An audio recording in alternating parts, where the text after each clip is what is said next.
This is Lisa from Mobile Tech Review, and today we're going to look at the Microsoft Surface Pro 2. The Pro line is the one that has Intel Core i5 CPU inside, runs full Windows 64-bit. A lot of improvements inside. We're going to look at them now. So this is the new Microsoft Surface Pro 2. Obviously, the number 2 there is a second generation Windows tablet. This time Windows 8.1 is preloaded. Starts at $899, just like the last generation model, but this time you get Intel Haswell 4th generation CPU inside, which makes for much better battery life. That was certainly a sore point for the original Surface, so we're real thrilled to see that. Some improvement in performance as well. Definitely a noticeable improvement in graphics performance. Haswell does have a faster integrated GPU there. And we have more configurations available. With the last one, it was your i5 with 4 gigs of RAM and your 128 gig SSD. Not a whole lot of variation going on there. Now we have a bunch of different models to choose from. You could also get one with even less storage. You could have gotten one with the 64 gigs. And still, even this one starts. The base model at $899 has 64 gig SSD. You really don't want that one. For that $100, I'm telling you, 64 gigs is just not enough, especially because the operating system takes up a good portion of that space. Anyway, 128 is probably the model most people are going to go for. That's $999. The version that we have here has 8 gigs of RAM and a 256 gig SSD. That brings you up to $1299, and you can even get a 512 gig SSD. Apparently, the 512 and 256 models with 8 gigs of RAM are pretty popular because right now Microsoft's website, this is the week of release, already says you're going to have to wait till December 15th for those models if you order it directly from MicrosoftStore.com. Wow. In terms of looks and design, it looks exactly the same as the last generation model. Now, for those of you who know the touch covers and type covers, this is the type cover 2 here, purple, new color, so right away you can tell that that's a different one. We'll talk about those in a minute. Snaps on, snaps off with that same impressive, super duper strong magnet. Just put it anywhere near, it's going to latch on there. You could swing the tablet from that keyboard if you wanted to. Don't know why you would want to. Take a look at the side here. Same color as the last one. Same size, same weight, still 2 pounds, 0.53 inches thick. Still have the same air gap over here for ventilation around the sides. The same 10.6 inch, 1920 by 1080 full HD display. Now they have actually improved the display quality. The color gamut is wider on this one. The last one wasn't bad. This one's even nicer, better color gamut. Pretty good black levels, pretty good white levels as well. It's optically bonded glass, just like on the Surface 2, which is the Windows RT version of this tablet that costs less money. But as you can see, there's still plenty of glare, even though when they bond the surface of the glass on, it's supposed to reduce internal reflections. So much for that. On the side here, we have our volume controls. There's our headphone mic combo jack, USB 3.0 port. There is only one port, so they didn't bother color coding it. Obviously, we have the kickstand. Now you get 2 different settings for that, which is good because that was a complaint a lot of people had. Now, if you're using it on your lap, for example, or at a low table, you needed to tilt back further. So here's the position we all know already, like about 24 degrees, and then we have the 40 degree. And as you heard, it's a pretty stiff lock kind of thing, so you feel the 2 positions. So that makes it great for using on your lap, again, on lower tables, that kind of thing, because we don't always have a nice high desk or office table to use. Very sturdy as always. The plate runs across the back here. That puts it a little bit ahead of the Sony Vaio Tab 11, which may have an infinite or near infinite level of adjustments. You can go from any position you want with that, but it has single strut, so you really can't use that to rest on your lap. Thanks to this large plate here, you can do it. It won't be the most sturdy thing ever, but it's good enough. Hinge is well mounted here. Pick it up, shake it around. You can see the spring-loaded mechanisms on each side over here. There's our dock connector for the keyboard. Right now you can get the type cover 2, the touch cover 2, or you can use the original ones if you want as well. We'll talk about that, like I said. And there's going to be a variety of accessories for this as well. There's even going to be a docking station next year. On this side, the pen. That's what sets Surface Pro apart from the regular Surface. Wacom pen right here, tablet PC enabled style pen, just like the last one. 1024 levels of pressure sensitivity. Works nicely. Again, we'll get to that one soon. But anyway, as with the last generation, it mounts magnetically using the Pogo connector right here. That's where the charger goes also, and it just locks right in. It's not, foolproof. If you're going to carry it in your case, it's possible it could get knocked off, but it's better than the Sony Vaio Duo 13 arrangement with a little plastic clip at least. Stereo speakers, one on each side. You can see one of the holes over here, and this is our mini display port. You can get display adapters, so you can get one that goes to HDMI if you need. You can go to full-size display port, so it's quite versatile. Also VGA. Power button is up top over here. We have built-in microphones as well, front and rear 720p cameras. One above the display there, which is where you would expect it to be. Another one on the back, right over there. Just 720p, so Surface 2, the cheaper Windows RT model, actually has better cameras. That has a 3.5 megapixel in the front and a 5 megapixel on the rear, because it's competing with mobile OS tablets rather than laptops, which seem sadly stuck at 720p for their webcams. Got the nice rubbery, fairly compact charger here. It still has a USB port, so you can charge your smartphone as well from this.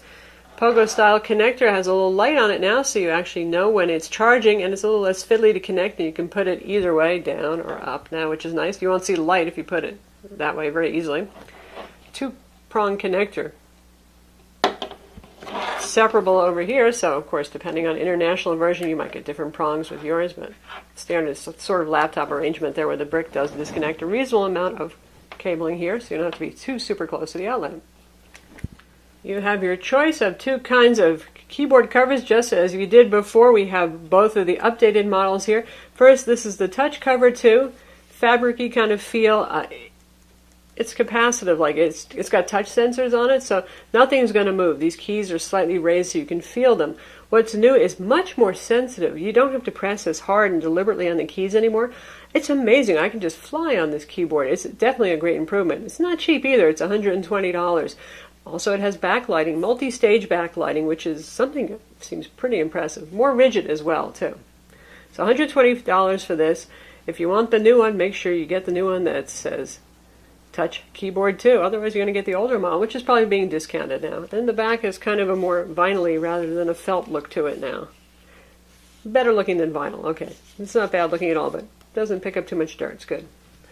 On the other hand, for those of you who like the clicky keys, definitely with the first generation Surface keyboards, I was loving this one a lot more, but the touch cover has gotten so good, I'm actually finding that I like it, especially because it's about 3 ounces lighter, saves you a little weight. But anyway, gone is that kind of cheesy plasticky rest here, and now this is fabric-y. The touchpad is also fabric-y right here, which is a little bit weird, but okay. So you have regular style keyboard here. The keys move. A little bit improved key travel. This one is also backlit. So for those of you who want a more traditional typing experience, this would be a good choice. Also quite rigid. A little over 9 ounces, so it's not really very heavy. Doesn't add a lot of weight. We have fabric on the back here. Don't worry, guys. It's available in colors other than purple. And as ever, I have long fingers, but not huge hands, and I can type on this, but it's still a 10.6-inch typing experience. So for those of you who want to use this as your primary laptop, you might want to consider a USB or a Bluetooth keyboard if you need more room on this. I think it's fine, but I know some of you fellas have really big hands, and you might just find it hard to get your hands in on here. Microsoft will also be offering yet another keyboard option that's going to have a secondary battery that should be out by the beginning of next year as well. And there's a Bluetooth accessory too that mates these guys wirelessly, the tablet and this. As I said with our regular Surface 2 review, I'm not sure how many people are going to use that. If they really want to use the keyboard remotely, they're probably just going to use a Bluetooth keyboard instead, but it'll be there as an option in case you want it. As 10-inch tablets go, a lot of them have been Atom so far. This is one of the few that has Intel Core i5, and again, as I said, Haswell besides. So you got the latest generation 1.6 gigahertz dual-core Haswell CPU with Intel HD 4400 graphics. It feels quite fast. The last one was no slouch. It was pretty quick too, and part of it is also Windows 8.1 is actually a little bit more sprightly, and this ships with Windows 8.1 with UI improvements in tow as well. In terms of synthetic benchmarks for this guy, with the Core i5 and 8 gigs of RAM, 256 gig SSD, all of them have an mSATA SSD. So far, they're all made by the same company, so we shouldn't expect to see much storage variance there. PC Mark, it scored 4905, which is a good, healthy score for a Core i5 at 1.6 gigahertz. 3D Mark, performance level test, P983. That's a very good number. Dual channel RAM, obviously, in there helping that score along, but Microsoft's eking out some good performance, and that's impressive because this is a small, thin tablet. That means there's not a whole lot of room for heat dissipation here. There are 2 fans inside. Microsoft actually set them to not run quite as much, and it still stays reasonably cool. When I was playing Civ 5 for a half an hour. The core temperatures were at 56 degrees Celsius, and that's well below the over 100 degrees that's allowable for the CPU. So it's working effectively there. So anyway, good graphics performance, and yes, it can play Civ 5. We'll show you. For the 3D Mark Ice Storm test, it scored over 42,000, which makes it almost 4 times faster as Surface 2, which is running Windows RT on a Tegra 4 mobile CPU. And so for Geekbench 2, the 64-bit test, it scored 7,712. So very competitive performance.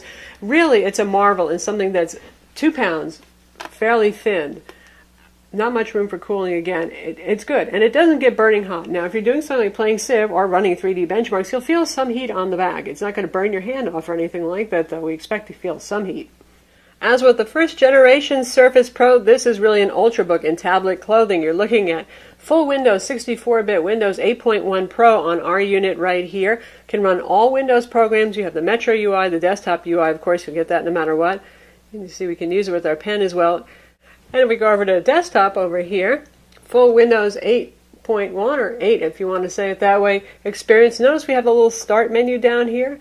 If you right-click on this, you can get to all sorts of power user settings now. That's a change. Otherwise, what it's going to do, if you just do a quick tap, is it's going to toggle you back to this interface over here, the Metro interface. But if we do a press and hold, let's see if I can do that with the pen, you can see you can do things like get to your system settings, event viewer, disk management, command prompt for your DOS-style prompt, task manager, stuff like that. So still not the traditional Windows start menu we knew from Windows 7, but there are third-party utilities that will bring that back if you're still missing it.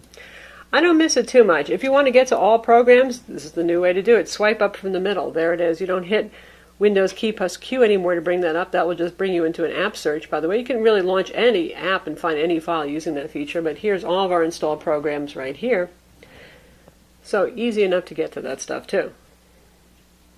But for those of you who are keyboard lovers, just hit Windows Q and start to type in the title of the application you want, and you'll get it, and you can just hit the Enter key. It's pretty darn easy. Our model with the 256 gig SSD had 212 gigs free. Recovery partition takes up space. Windows takes up space. Some of the built-in applications also take in space. Unlike Windows RT, you're not going to get free Office included. So you tap on that little Office icon, you can try, or you can buy, or you can activate it if you already have a Office key. So not included with this, just like it's not included with Ultrabooks. You're going to actually have to pay for Office. Now for those of you who want to take notes using OneNote, the application of your choice, even use a program like ArtRage, all of those applications that use the modern Windows Ink API, which include Office programs, you've got pressure sensitivity right off the bat, and you get palm rejection as well, which means you can rest your hand on the screen while you're writing or drawing. Now for, shall we call them now, legacy apps like Adobe Photoshop CS6, or we've got the Creative Cloud version running right here. You need something called the WinTab driver. For those of you who followed the original Surface, you knew it took a while for that driver to come out from Wacom, who makes this digital pen technology. It's now here, and they have the Wacom Feel It driver. You do have to go to Wacom's website to download that and install that, but once you do, you'll get pressure sensitivity in all your WinTab apps, like for example Photoshop right here, Corel Painter. So I've got the paintbrush selected, and I'm not going to spend time doing a whole lot of artwork, but you can see the gradation. I'm going to do some very light lines right now, and then I'm going to do a heavy line. See the difference? Easy. Beautiful. Pressure sensitivity, there it is in Photoshop. And of course at this end, we have the eraser function, typical of Wacom pens. Now, tracking has been pretty good. That's been one thing. Ever since Windows 8 came out, N-Trig was actually pulling ahead, even though they didn't have WinTab drivers. That's another issue, but they had a little bit better accuracy with no offset to the pen point, and now this is actually quite good. All the way out to the edges is doing a good job, so progress there. And now we're in Corel Painter 12, and we're going to try out the same test right here. Very light lines, because I'm going lightly right now. And then if I want a heavy line, yeah. And the tracking speed's also pretty good. You can see I can spiral pretty quickly before there starts to be any kind of delay. So for you artist types, again, a 10.6 inch, also a very nice form factor to hold, great for art. And fast enough to run any of your art programs you want. Manga Studio, Paint Tool SAI, Photoshop, certainly Corel Painter 12 or the latest X3 version, they're all going to run great on this. And that's where this also has a leg up over Android. Something like the Galaxy Note 10.1 and 2014 editions of that has a Wacom pen too, but the selection of serious art programs, it's just not as evolved as it is on Windows still. So if you're pretty serious into art, I would still pick a Windows tablet over an Android tablet at this point. Now here's where things get a little shocking in terms of size. Usually you would think of a 13.3 inch as an ultra portable, wouldn't you? This is the Sony Vaio Duo 13. Look at the difference in size between these two, right? So if you're getting something with keen portability in mind, and even lighter weight, because the Sony still is considerably heavier, even though it's a convertible tablet, you get the idea right there. Now the Sony has a digital pen as well. That's an N-Trig digital pen, and we'll have a smackdown comparison between these two for those of you who can't decide. The machine, as I said, has an mSATA SSD inside, not the new PCIe, but the numbers are pretty good, as you can see here, fairly competitive among mSATA SSDs. And honestly, at this point, I can't think of much that you're going to be doing where the difference between mSATA and PCIe is something you're going to be able to tell. And actually using the machine in real life, it's nice in terms of specifications. But anyway, those are certainly respectable numbers there. Speaking of that mSATA SSD, it is, in theory, upgradable. It is socketed, standard mSATA interface inside of here. The RAM is soldered on, but the whole thing is pretty darn difficult to take apart. First, you have to use a heat gun and separate the display section from the side and open up a whole lot of little tools with the spudging tool. I don't think anybody here is going to be opening this up to do an upgrade themselves. Really, it's pretty hard to not destroy something in the process. Likewise, the battery is sealed inside. If you need to get it replaced, should it die of old age, I'd say send it into Microsoft, because just getting it apart is going to be the hard part. Once you do, that battery is held in place by screws, and it's got a regular physical connector, so it's not soldered on. You could do it, but getting inside, again, the scary part. Machine has dual band Marvel Wi-Fi 802.11 BGN, not AC. I don't think AC is going to worry anybody right now. It's great for faster intranet transfer speeds if you happen to have an AC network. Most companies really don't, because they upgrade their networking hardware slowly.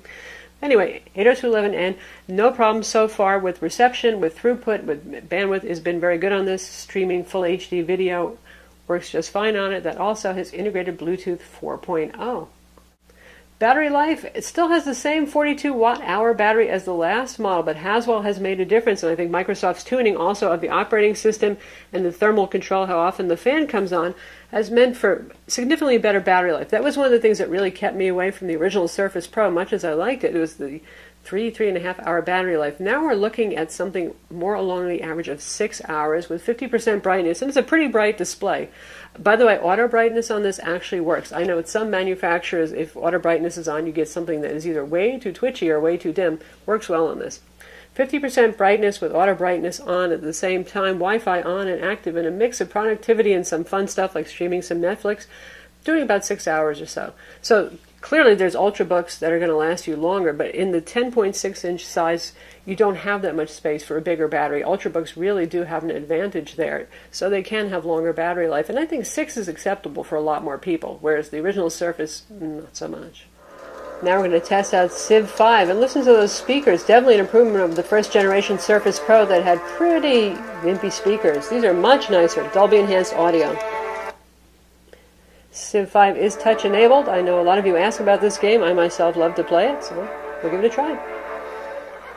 So here we have a game that I've started. Again, I'm about a half an hour into this. I'm running this at full HD 1920 by 1080.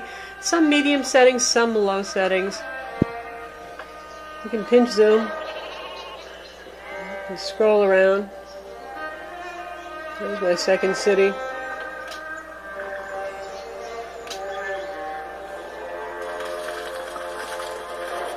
So it plays just fine, and the turn speeds are pretty quick. A Core i5 can handle this, not a problem.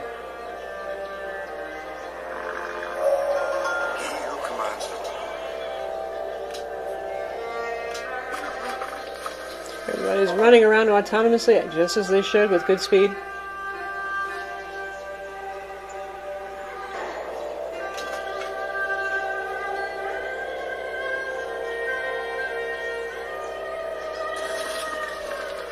Touch control works fine on this. We have 10 points of multi-touch on this screen.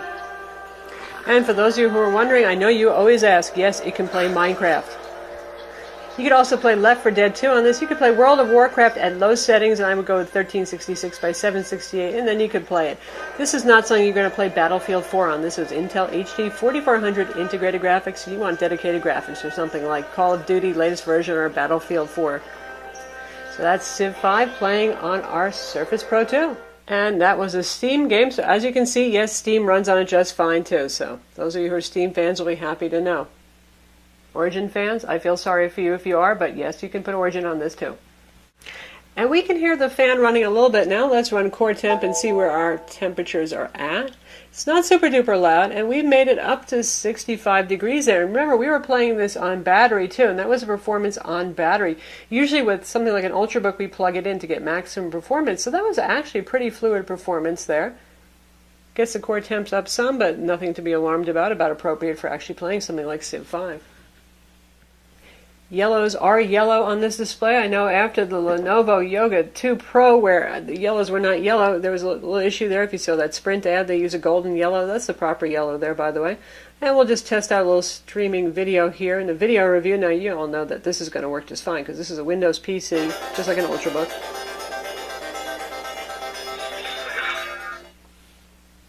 I'll bring up that quality. This is Lisa from Mobile Tech Review, and today we're going to look at a pretty cool tablet. This is the Samsung Galaxy Note 10.1 2014 edition. Yes, it is 2013 right now, but it's called the 2014 edition, so this is the second generation of the 10. So obviously if you want to do something more fun like Netflix or Amazon Prime Video, which I'd love to show you, but Google's little DRM servers would have a cow, so we can't. You can play all of your movies on there, your TV shows, you name it. It's going to work nicely, and it's a very nice screen too. So who is this product for? Just like the last Surface Pro, it's for you tech geeks who love really amazing technology, because it is, and it's beautiful aspirational hardware still. You just look at it and you kind of want to own it if you're a geeky kind of person. Beyond that, anybody who needs ultra-portable computing, and I meet people who think that a 13-inch MacBook Air is kind of bulky. Obviously, this is going to be a lot smaller. You take this and you take the keyboard, which doesn't add much weight. This one is 6.8 ounces. The one with the clicky keys is under 9 ounces. You're still talking lighter than any Ultrabook on the market. Very compact. Just like that, you've got both screen protection and you've got your keyboard on here.